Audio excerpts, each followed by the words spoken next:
চপৰা চপৰাই উঠি গৈছে নৱনিৰ্মিত পথ। পথ নিৰ্মাণৰ নামত বোকাজানত লুণ্ঠন ৰাজ। পুনৰ কণী পৰা হাঁহত পৰিণত দিলাউজান জপৰাজান সংযোগী পথ। এয়া বোকাজান বিধানসভা সমষ্টিৰ ৩ নং দিলাউজানৰ দৃশ্য।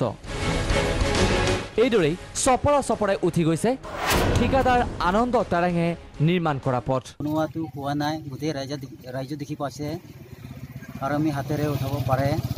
খোজকাঢ়ি যাওঁতেও ৰাস্তাটো ওলাই যায়। চবেই দেখি আছে, ৰাইজো দেখি আছে যে ইয়াত কেনেকুৱাকৈ ৰাস্তা বনাই আছে তেখেতক।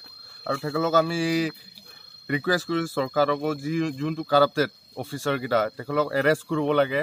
এই নিম্নমানৰ নিৰ্মাণৰ অভিযোগৰ পিছতো পথটো পৰিদৰ্শন কৰা নাই গড়কাপ্তানি বিভাগৰ কোনো বিষয়াই।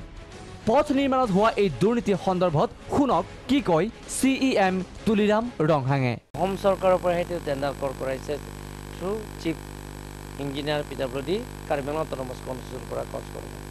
গতিকে মই অসম চৰকাৰৰ অনুৰোধ কৰিব বিচাৰিছোঁ, গোটেইখিনি ৰাস্তা যদি কাৰ্বি আংলং অট'নমাছ কনষ্টিটিউচন যদি লৈকে প্ৰেৰণ কৰাৰ লগে লগে আমাৰ যিটো এলটমেণ্ট অথৰিটিৰ দায়িত্ব সেইটো আমাৰ কাৰ্বি আংলং অট'নমাছ কনষ্টিটিউচনৰ পৰা হ'ব।